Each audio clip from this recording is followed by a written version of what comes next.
Okay, and we're going to go live now. I see us, yes, on Periscope and yes, on YouTube live. That's awesome.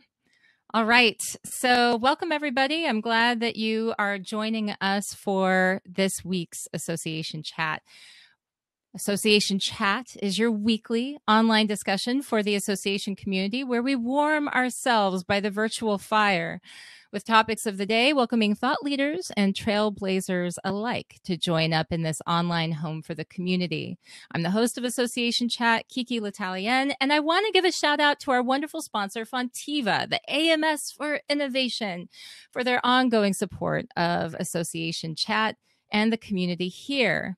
If you want to visit Fontiva, you can check out the little button on Crowdcast, or you can visit fontiva.com and find out more. They have a blog for the association community. And if you're listening on iTunes or iHeartRadio or Google Play or any of that stuff, I encourage you to go check it out because they're really fantastic and I love them. All right. So at the beginning of a new year, many of us change all kinds of habits, or we try to change those habits. And as time goes on, as the month goes by, the days go by, maybe you've already dropped a few of the new resolutions you were trying to achieve for 2018. But life happens, right? And you have to learn how to roll with the punches. And today's guest wrote a book on just that.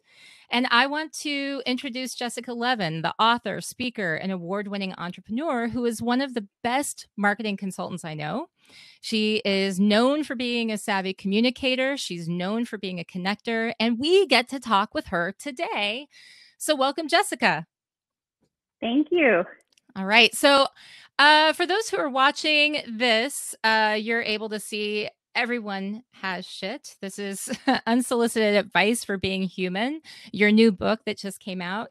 If you are listening to this later, then you can check the show notes and I'll have a link to where you can order this baby. But Jessica's written several books. And I was very curious after going through and reading this, Jessica, what it was that prompted you to write this book. What was it? Was there something that happened? Was there, what was it that made you say, okay, everyone has shit. This is the book I'm going to write. This is actually the book I always going to write. I wrote my first book because of our friend Jeff Hurt, who said to me, well, what do you know better than anything else? And I said, well, I do networking and connecting people. And so I said, okay, I'm going to write that book. And it was the right book to do. But this book was in me, and I can't really explain it any better than that. Mm-hmm. I just felt this book was in me. And so I had an outline maybe 2 years ago. It came out in October, and so maybe even 2.5. And so I started outlining it and realized that it just covered a lot of topics that were all about life. Mm-hmm. And it is sort of autobiographical. And I always thought, well, nobody really wants to hear just about my life. So I said, well, do I actually know anything? Do I have things to share with other people? Maybe, maybe not. Mm-hmm. And that's sort of where the unsolicited piece came from it. Well, I wanted to write it. I've known you for years, and you are, I'm trying to describe for people, I want to describe for people, knowing Jessica, what this means. Jessica, you are, profound, you're very intelligent, you're very creative, you pull from all kinds of sources. I mean, you definitely are well-versed in all kinds of different areas, but knowing you is you're able to sort of, I don't know, rein it in, or sort of like when you need to for business purposes. But you're known for just telling it like it is. I mean, are very honest and upfront with who you are and the decisions you make, and all of that. And what I love is that this book, and going through it, it was definitely you. It was authentic. It was, as I was reading through it, it was like we were sitting down just talking. One of the first things that I came across that I thought was a great takeaway was this part in the book where you talk about how people are changing all the time, right? It's actually, people's assumptions, their philosophies, their ideas, they can change all the time. And to be aware of that, because whenever you go into the shoulds, you should know that you don't need to always think that because somebody said something once that it makes it true forever, or that necessarily makes them, their decision or their advice more important than your own. And what I took away from that was it was a reminder that if you have criticism, or if you hear gossipy things that come through the grapevine, somebody's like, oh, this person said something negative about you. Well, maybe they didn't have all the information, or maybe they just don't like me, or maybe, there, it could be all kinds of stuff. They could have changed their mind. They could absolutely adore me at this point. Like, I loved the fact that you really stressed that people can change. So what I wanted to ask you is what are some of the ways that you handle the gossipy stuff, the criticism, the I think I know how you're going to answer this based on the book, but I want everybody else to hear. I mean, I think it depends who is doing the criticizing and what it's about. Sometimes professionally, especially if things sting a bit, it might be because it's true, and it gives me a place to improve myself. But then I also know that people react based on their own experiences, or their own insecurities a lot. Mm-hmm. And sometimes you just have to take it for what it is and just say, you know what, that's them, and I'm confident enough in my own abilities. And I think that comes through how the negativity is delivered. If it is gossipy, if it is mean-spirited, then most of the time it's more about them and not about me or whoever they're talking about. Right. Right. So what have you learned in writing this book about advice? What have you learned in actually going through? You had it in you all this time, but of course, when you're writing it out and you're doing the research that goes into it, I'm sure that you've learned some things that have changed maybe the way that you interact with people or the way that you approach life. What are some of those things that you've learned?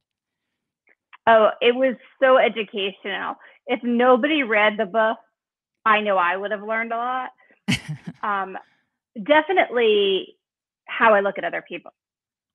And when people are having a bad day or bad experience, or just anytime you see somebody acting in a way that doesn't agree with who you are, what you believe, what the situation is, it's really made me think about where are they coming. Mm-hmm. And when you think about it, when you put yourself in the other's shoes, which I know is a little cliche, mm-hmm. it can change everything. It changes how you react to them. And when you change that, you change the conversation. You maybe get them to be a little bit more on your side. What's her name? Sarah Silverman. Yeah. Did you see that whole tweet exchange last week? She did that. She said, you know what? I'm not going to be criticized. There's something more here. And she handled it with compassion. Mm-hmm. And I found myself doing that a lot more. You talk about the law of attraction, which is, some people think is a little woo woo. But you brought up something that I don't hear brought up when people talk about the law of attraction a lot. You brought up that the magic is in letting go. Can you maybe go into that a little bit more? Yeah.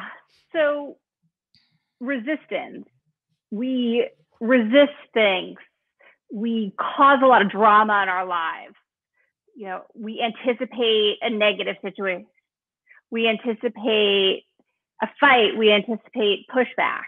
Yeah. Especially, if we want to tie this into an association, maybe it's dealing with a board member or a committee member that is going to be difficult, and you build things up. And I actually think when you do that, you attract the bad stuff. So when you let go, even when you feel it, we all know we do this, right? We feel ourselves getting worked up. We don't even think about it. Maybe even if you're worried about, a new client, a new winning something, an engagement, whatever it is, don't worry about it. Yeah. And when you just say it's going to be okay, it's going to be okay. Yeah, and Marie Forleo is somebody that I listen to, and she says everything is figure outable, and I find myself thinking about that too a lot. Is calm down, everything's figure outable. You're gonna figure it out. What option have you? Just I don't know, just wasting away while you're waiting for the world to figure it out. No. So, I think that bringing up the board members, bringing up the challenges that we face when we're dealing with our associations is, leading me into a direction where I would like to ask you a little bit about how the association executive who is reading this book, how they might approach it. So we are primarily talking with the association community here. Association chat makes sense. Some of the meetings community too, because there's overlap and it makes sense. So these communities so well. This is unsolicited advice for being human. But beyond the being human, if we put the lens on the association or the meetings community, what do you think specifically they're going to get from this book? I think perceptions, how you view a situation, and some of the bias, prejudice, whether it's true racism, which we see, or it's just the way you think somebody is, and maybe that is shaped on that one experience with them. Maybe it's something you read about them, but just being able to give yourself permission to look at a situation from a different perspective or a different lens. Mm-hmm. And in associations, all we are doing is dealing with people. Right. And just really thinking about that.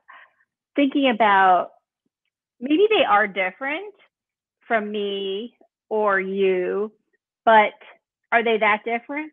And they might be, but they might be more the same. You might be coming at the same issue from two different angles and realizing you're all trying to go to the same place. And that's okay. So I think from an association perspective, being that we are human oriented, those are some of the biggest lessons. Mm-hmm. So, this is called Everyone Has Shit. And I have to say that when I took the book, like what I was going to title the interview for Association Chat, I took this as a question to my Patreon patrons. And I asked them, okay, so what are some good possible titles for this interview that's going to be coming up? And I had like 3 different options. And of course, the question came up like, well, should you even use profanity at all? And I'm thinking, well, it's in the book, of course, I feel like it's okay. What went into the naming of the book? Like you had to probably like question back and forth, like, should I call it this? I don't know. Should I not? Or did you? I don't know. Tell me the story.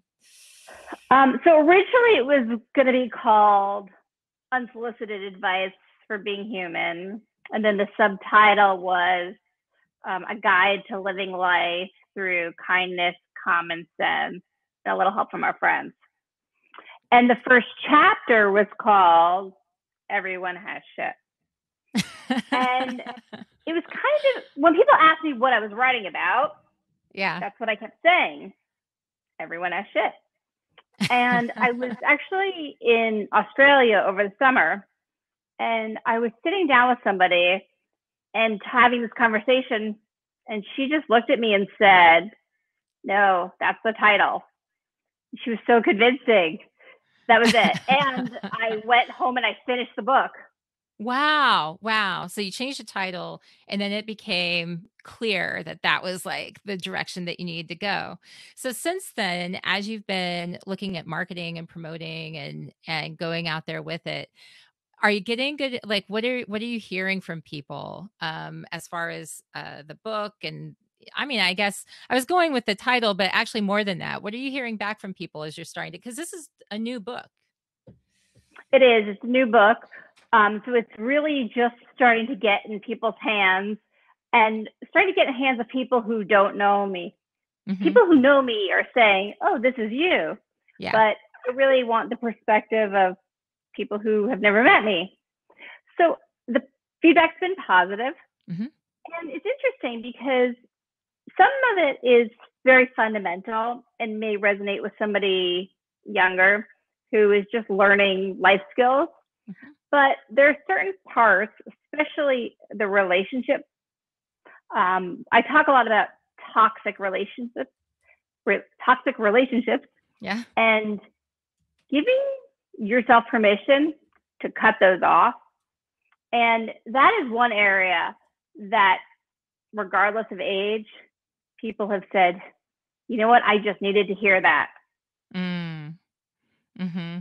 Well, and let's talk about the toxic relationships because everyone's had them, it seems. Like I don't know anybody who hasn't. And certainly when you're working with an association, you're working with board. I mean, I feel like in any sort of work environment, you find yourself working with people who could potentially have that negative kind of impact. But when, say, you're working with a board and you've got that sort of toxic personality that's on there, what advice do you have for people dealing with those toxic relationships? I think that a board and an association need to have core values, just like a corporation would. And personally, my company's core values are we work with nice people. Yeah. And that's not negotiable. And I think it's important for an association to look at that and say, what are our standards of behavior? And if a board member does not uphold those, mm-hmm. what are the steps that are in place to remove them, phase them out, whatever is appropriate?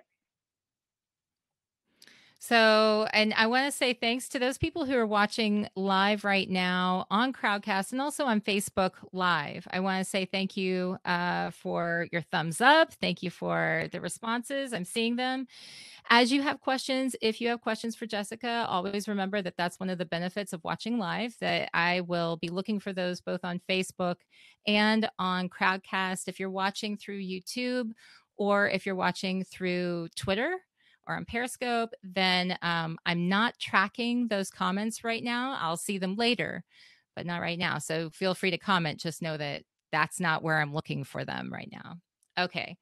So, Jessica, as you were going through and putting this book together and trying to figure out what to include and what not to include, was there anything that was left on the cutting room floor? Was there anything that was left that you thought about including and then you cut out? or was it pretty much like predestined? You knew what exactly was going to be in there?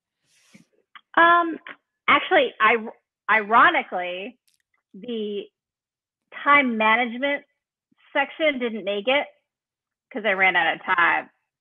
I talked a little bit about it, but I wanted to talk a little bit more about just being time pressed all the time and how you manage that or not.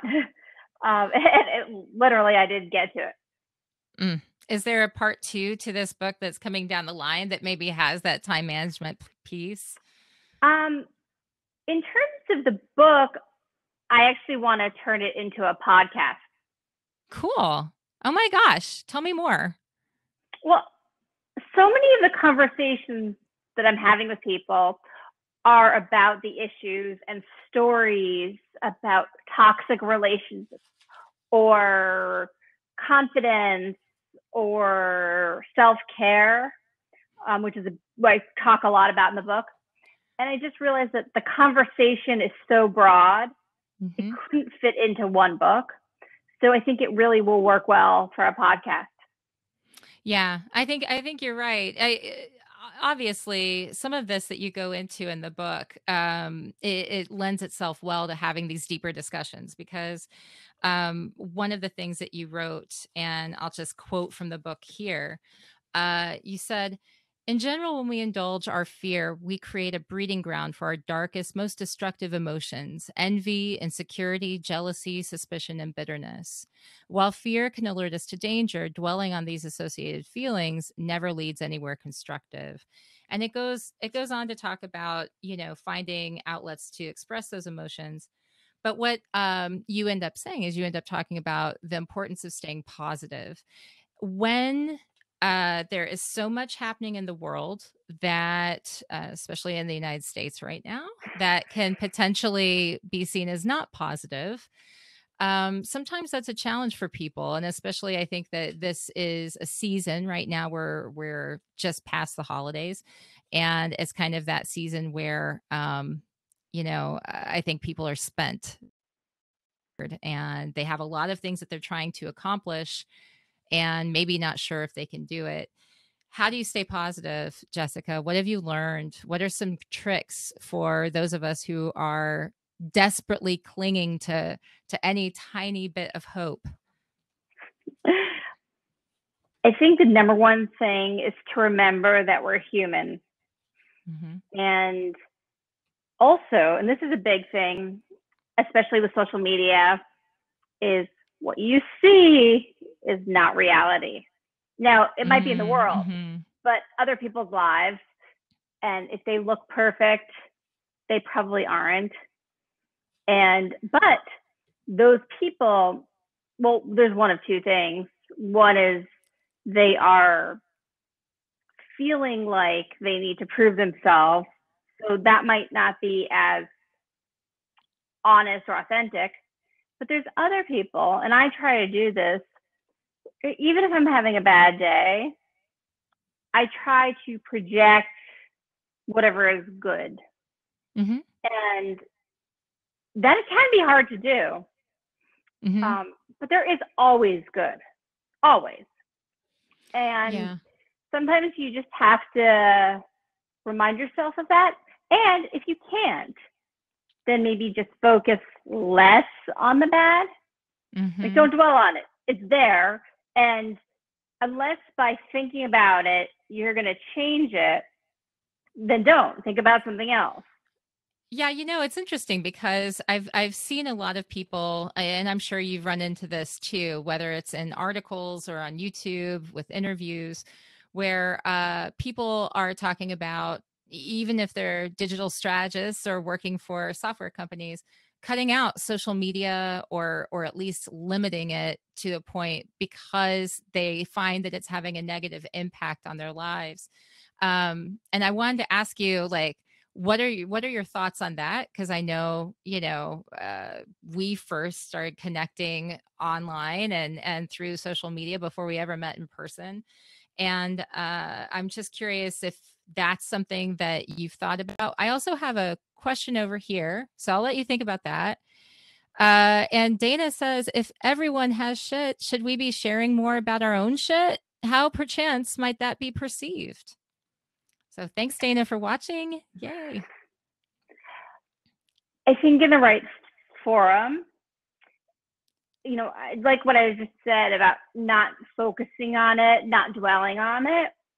But I think that using it as lessons to help somebody else, that is a positive use of your bad shit. Yeah.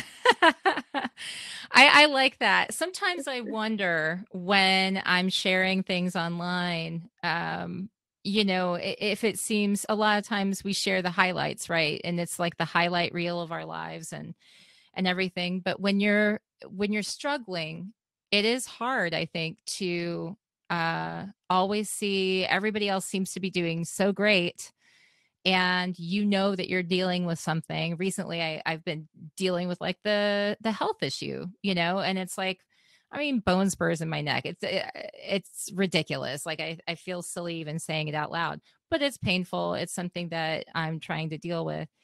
And I look online and I see like the happy glowing faces of all of my friends and peers and colleagues and stuff.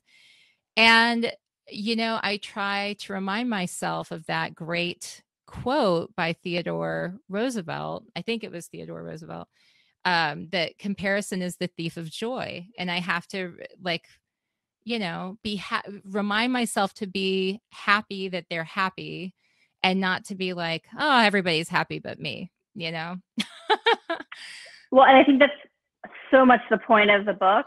Yeah. Is that they're not. Well, no, they might be happy. And they might be, and that's okay. Doesn't mean they don't have shit. Drama or shit. Yeah. Yeah. Whether it's financial, whether they're fighting with their spouse, whether they have some sort of illness themselves or in their family, everybody has something. And just because they're celebrating the good doesn't mean that they don't have something they're dealing with. Right. I've actually faced that with people coming to me, and I think that they see a lot of good stuff happening, and they don't necessarily know like all of these struggles that are going on behind the scenes. And it's like I don't want to ever focus on the negative, but I also don't want anybody to think that they're that it's easy sailing, for it's like, oh yes, life is just a trip, on placid waters, like for me all the time. And so I do think that that's important to remember, that we live dynamic lives and that everybody has different things that they're going through. So, I think that as you put this together, up tips at the end of every chapter. And I really like it. Kind of succinctly goes through what are the lessons you can take from each chapter in the book. And I got to thinking about these are really handy tips, but when you approach one of the endless networking receptions or one of the things that we go to at these different conferences, has it changed the way that you engage or interact with people when you run into them, the conversations that you have? And if so, how? It has what specifically changed it? Has writing the book and sort of putting all of your thoughts in one place where, I don't know, you've sort of maybe cemented some of the lessons that you've learned over time. Has that changed the way that you engage with people? I mean, and maybe the answer is no, I don't know, but I would assume that maybe, it changes maybe the direction of the conversations. I think the biggest thing is that I am just more self-aware and also aware that people are complex, and whether you are seeing them at a networking reception or on social media, that it is just a snapshot. And that has helped me just in terms of forming my own opinion about them. Mm-hmm. Yeah, I love this piece that you have on lessons for being human. The first one, the first point, you say, question your assumptions about people. You may be operating from biases you don't even realize that you have. That's certainly something that gets brought up a lot in our circles, is, you know, identifying where there are these biases. Could you go into that a little bit more about, how people can maybe watch for some of those biases or how you should challenge yourself? Yeah, and it's so complicated. So I'll be careful what I say here just because I don't want it to be taken out of context. But our bias towards life is based on our experience, but also partly nature. There is a study I talk about in the book that says that babies can identify somebody that looks different. So from an early age, babies can actually be prejudiced. They can distinguish between a white person and a black person, and that is biological. Now, it doesn't mean that we have to become racist, but our lens comes from both sides. It comes from nature and nurture. And we may have had an experience, not just about race, with a person from a different country, from a different city, from a company, from a job. They might look like somebody. And you might have, we all know this, right? If you think about people who are naming their kids, and somebody says, why don't you name them Kiki? No way. I went to school with a Kiki. She was such a bitch. No. So you meet Kiki, and automatically you don't like Kiki because you knew this other Kiki. Yeah. So that's kind of the reality of who we are as people. So you're saying we need to be aware of that and we need to challenge those assumptions. And JP says, shoot, I was thinking about changing my name to Kiki. Don't worry. Don't worry. It is, I think a lot of people would be very happy, and that'd be interesting for you. We all An love interesting Kiki. choice. Yes. And then Denise, I see your comment over here on Facebook Live. It's never easy sailing. However, I fight through the bad mentally to help heal my body spiritually, emotionally, and physically. Okay, so Denise, thank you so much for that comment. Denise, you have some of the most positive, inspiring posts that I see on Facebook. So I think you do a really good job. A lot of times your posts actually lift me up. But let's talk about, Jessica, let's talk about that connection, connection between, because we were just before we went live, behind the scenes in the green room, we were talking about that connection between how you feel physically and, that connection to how you feel emotionally and mentally and everything too. So can you maybe go into that a little bit more? Yeah, we were talking about this, and I talk about it in the book, and Kiki and I were talking about it from both of our health journeys. I have experienced a lot of physical pain with chronic inflammation and back issues, and a lot. And if you're in pain, it can be hard to put on a happy face. It can be hard to get out of bed some days. It can be hard to do your job. And self-care is incredibly important. And we were talking about it's also difficult for a variety of reasons. But it's your job to take care of yourself so that you can be a better member of society, better to your family, better to your job, just a better person. And not just the physical, not just eating right, but your mental health, making sure that you sleep and take a vacation, because we're not robots and you won't do a good job. You won't have better relations or good relationships. Everything will diminish if you don't take care of you.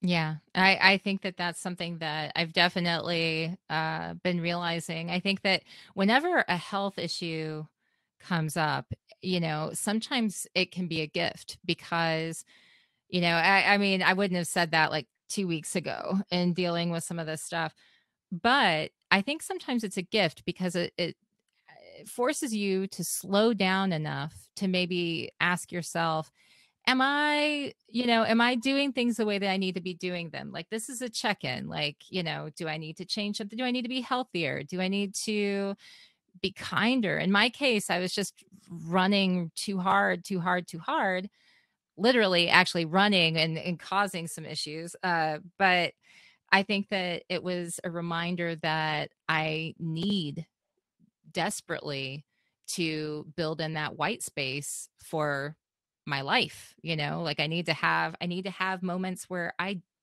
am not doing something, and I am not going to pretend like I figured that out. It's I haven't necessarily figured that out, but maybe it starts with making sure you get enough sleep. Maybe it starts with, maybe it goes into, this is another book, you guys. This is the Jessica Levin reading club hour. So we talk about Jessica's book here, which everybody should go out and get. But also, she told me to get this book, How Not to Die. It's real exciting, which I'm going to look into. But it's really, it's a question of not balance. It's a question of just what works for you. Are you living life the way that you need to be living it so that you're becoming the best person that you can be? You're living the best life that you can live, right?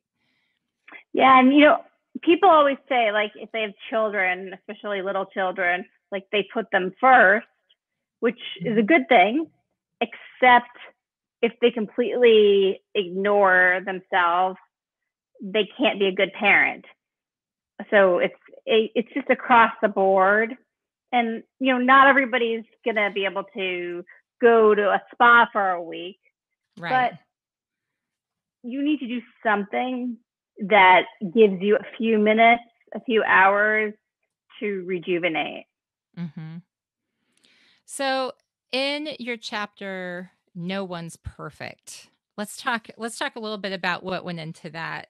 I feel like people want to, obviously give the impression or the perception that they've got it pulled together. They want to appear confident, but a lot of times uh your confidence can waver, and maybe it has to do with you're going through something physical. Maybe it's gaining and losing weight, which Lord knows I have gone through.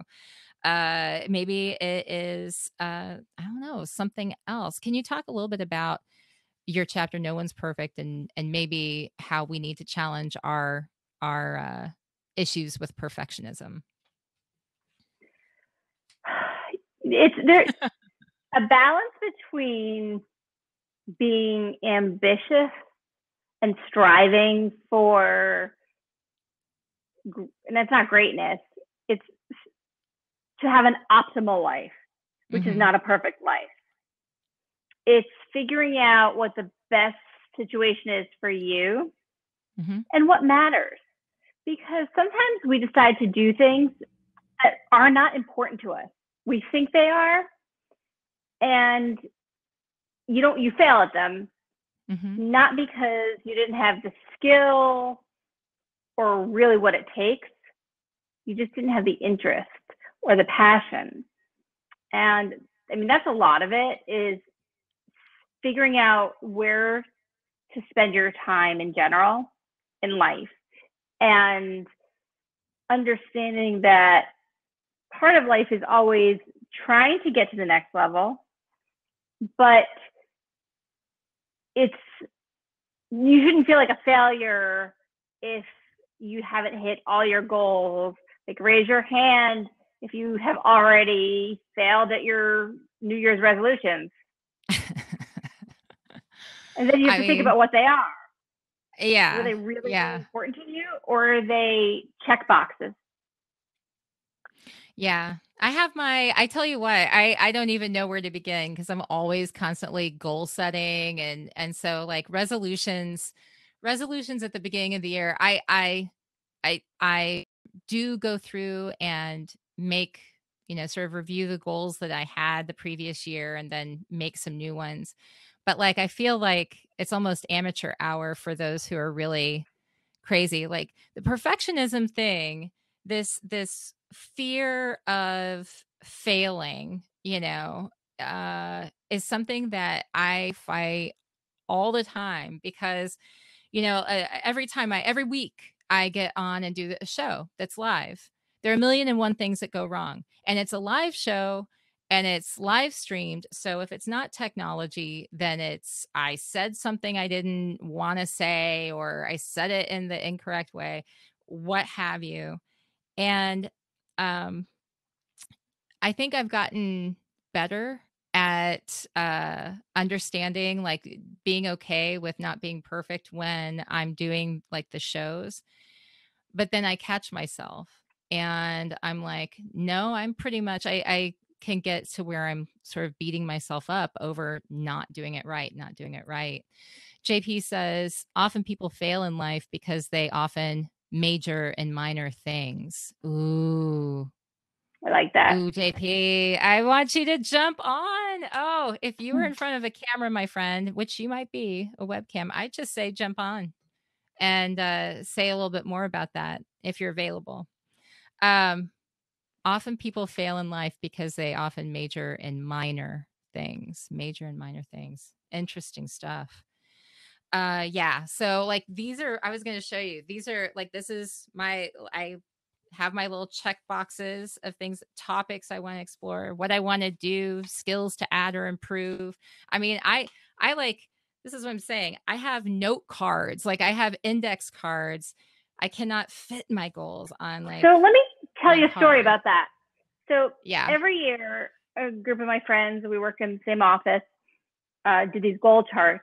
We picked 5 things, and then we got to get a present, a gift, a reward based on the complexity. So I think the year before I hit 1 of 5. Last year I hit 1. That was publishing the book by my 40th birthday. And I said I was going to buy a new oven. Well, I did buy a new oven. It's in my new house. But the other 4 things, one of them I got sort of almost there. Yeah. 2 of them didn't get close. And so this year, I was like, all right, we're going to pick 1 thing rather than 5. Because, okay, we can do 1. Yeah. So I actually have like 3, but 1 is personal, 1 is professional, and 1 is kind of in the middle. And also carried over from the last 2 years. Because, at some point I'm going to get it. But the big lesson was, like, if you want to do something well, do it, but you can't do 20 things well. Right. Well, that's I think, so like my long list that I showed you at the very beginning, these are routines, like practices that I want to put into each day. So for me, like I find that like, and you bring this up in your book too, the practice of gratitude, for like 3 years I've been writing. And the rule that I make for myself is this: every day, write at least 3 things that you're thankful for every day. And I do that. And whenever I get out of that habit, whenever I like go for like I'll miss a couple days and then it becomes 3 and then it's like 5. I can tell that my level of happiness and kind of almost you could call it luck or whatever, synchronicity, begins to dissipate. And as soon as one of the first things I do if I'm having a hard time is I up my gratitude practice. And so for Me me, too. that's like one of those check boxes that I have to have. That's like a must do every day kind of thing, you know? And I mean, I have other things I try to do. Like I try to make sure I get enough sleep. I'm not as good at that. Try to make sure I sweat every day. And that's, now I'm having to change my chosen mode for doing that. But yeah, I mean, I think that those daily practices really make a big difference. Is that something that you found too? I'm terrible at that, to be honest with you. And that's part of where I shifted to saying, I'm not going to try to do everything. Yeah. I'm going to try to do a couple of things well. Mm-hmm. Not to say, I mean, that what you're doing is not great. And I struggle with routine and I love it. But I also, just from the perspective of trying to do too much, Yeah. gave myself permission to say, if I do one or two things really well, that's okay. Right. Right. So what's your thing that you really want to do well that for 2018 then? Well, I If I have a might couple ask. of, so I'm trying to learn Spanish, which I have a basis for, Mm-hmm. but really want to become more conversational. Mm-hmm. And on New Year's, I was with some friends, and they are native Spanish speakers, and they were so excited for me that they said they would help me, and we'd get together and drink wine, and they would speak Spanish. Mm-hmm. And I was like, okay. So I built some support around a goal. Uh-huh. Um, and so there's a routine that I'm using like Duolingo for, Uh-huh. and then it reminds me to do it. But I enjoy it. Yeah. Yeah. And So that's one thing I'm trying to do. Elizabeth says, "Me too, Jess. Let's learn Spanish together." See, there we go. We can go eat tapas. Yeah. Denise says, I totally agree. This is over on Facebook. Says, I totally agree. People are always looking for ways to achieve work life balance in their life. I feel that's never achievable. You have to prioritize your work and life daily, especially if you are married or in a relationship or have children and have work. What's on your daily schedule for the day that needs your attention first? Then prioritize down from there. That's such an interesting comment, Denise, because, a lot of people complain about mommy brain or something, women after they have babies. But I kind of experienced maybe the opposite, or at least it seemed like it to me. Having my daughter help me prioritize in a way that I think I became like a master prioritizer because when you have to decide between, okay, pot on the stove, baby about to, put their finger in a light, I mean, all this different stuff. It's you are trying to keep the kid alive and safe, and then everything kind of falls down after that. And so it's interesting because that's carried over in the years since I've had to worry quite as much about those types of things. I feel like that gave me great lessons in prioritization. Yeah, it's interesting. Before I met my fiance, one of my friends kept saying to me, "You're so busy. Mm-hmm. Like, how are you going to have a relationship?" And I said, she's like, "Will you make the space before it happens?" And I said, "No. When it happens, the space will just happen. It's on its own." And it has. And just shifting priorities. Yeah. And same thing with us buying a house and just kind of looking at how we want to live our lives. I have adapted my life to be able to enjoy living a lot more than I think I was before. And I think Mm-hmm. some of that has come from me writing about self-care. Well, I think that makes sense. You know, what you focus on and what gets your attention the most is maybe what you end up getting better at. And that's to your point earlier, you know, why focusing in on one goal is maybe the way to win when your goal for your year, because you are concentrating on it and focusing on it and giving it your energy. Let's talk a little bit about energy too, because I know that you know, you talk about the law of attraction, you talk about being positive. You believe that what you put out there will impact what you get back. And Yes.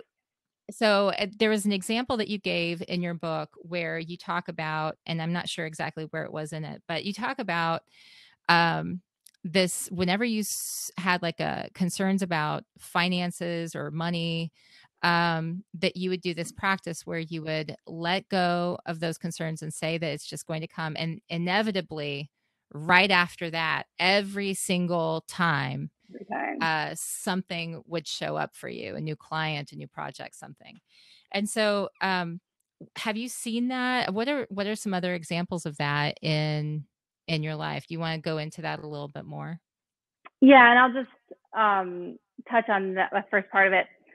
It was something that a friend told me a few years ago that goes to that resistance of just letting the Mhm. resistance flow. And when I feel myself get worked up, or oh my god, I start worrying about money, and it's usually about money, I stop and I take a deep breath and I just say, it's okay, it's going to be there. Mhm. um and it's that mindset, and it works both ways. You know, and I said, we just moved into this house, and it was by far the most stressful thing I've ever done in my entire life. So I'll tell you, but part of it I think is my own fault. So first of all, I wrote a check out to the universe Uh-huh. for the exact amount that the house was listed for before we found it. Oh my Now, it's gosh. not what we paid. We actually paid less, but Nice. it was the amount. And, you know, we're in New Jersey. It's hard to find houses, it's hard to find land. And we found this, and I was like, we walked in, I said, this is our house. And there were struggles to get it, just Mhm. on every end. And this is where I say it's my fault, because I got so worked up about it. And I knew that I was putting out negative energy. And we just hit so many roadblocks. And I was so determined to make it happen. And I worked really hard. But I know that negative energy I was putting out there contributed to these nonsense roadblocks. Hmm. So it worked really on both ends. And yeah, I can't prove it, but I really, really believe that my positive energy to find it brought it to us. But all of the anxiety I had made the journey so much more difficult. Mm. I bet. Yeah, because I mean, you've got all the stress that you're putting on yourself at the same time. And so it takes it from being an intellectual problem to, you know, this emotional drain, right? So I want to, because we're nearing the end of our time, so I want to ask you this question that sort of brings it all around. You are very familiar with associations and association executives. What's a piece of unsolicited advice that you wish you could give to the association industry right now? There's a lot going on, so what would be some unsolicited advice from Jessica Levin? That people are complex Mm, and human. And every day you have to remember that there are no formulas, There are no magic buttons. And especially with digital communication, we forget that there are real people on the other side. And I know, we talk about the power of face-to-face meetings, and that is so important. But just remembering that why that's important, because humans, whether it's from pheromones of being together, the emotions, the hugging a friend that you haven't seen, all of those things are because we're human. Right. And we can forget that very easily. Yeah. We get so caught up in, I think, I mean, it's funny. We get so caught up in automated everything that a lot of times we forget to take ourselves out of that automatic sort of setting. And I think that that is something that I see a lot of other people trying to get more present, whether it's through prayer or meditation or a combination of all of it, and trying to really unplug, because we are so overwhelmed, so plugged in, so automated in the messages we send and receive, that sometimes we forget that not only are we human, but the people we're talking to are too, and sometimes have struggles we have no idea about. I saw something over, Dana had commented about, having to give people more grace from Facebook Live. Hey, Dana. Hey, everybody. By the way, who is sticking with us on Facebook Live, very impressed that you've been sticking with us this whole time. But I mean, I think that that's such a good point, is to give that grace to people, knowing that we have our different struggles, we have our different challenges, and that this is a time when, there's a lot of pressure to stay on top of so much. And I think that just being aware of that is a good first step. So I want to say thank you so much for joining me today. I know that I asked you a million questions, but I didn't even get to the rest of what was in this book. So everybody, I want to suggest that you go out and you pick up Everyone Has Shit. This is unsolicited advice for being human. And we are human, go check it out. Be a human who buys the book. And you can order it at jessicalevin.com and on Amazon. Am I right? Yes. Yes. Okay. And fantastic. It's on Audible as well. And it's on Audible. Wonderful. I love that. I consume so many more books because I have an Audible subscription. So me too. I don't read a lot, so I love listen. it. Yes. So thank you, everyone. If you have questions, how can they reach you, Jessica? If you go to jessicalevin.com, my info's there. I'm Jessica Levin on most social media. Yeah. Wonderful. Thank you for joining us. Thank you, everyone, for watching today and being a part of Association Chat. You can always catch new episodes on the Association Chat podcast on iTunes, Google Play, Stitcher, Spreaker, and iHeartRadio. Until next time, everyone, keep asking questions to learn every day. As Joseph Campbell once said, the cave you fear to enter holds the treasure you seek. Have a great week, everyone. Bye.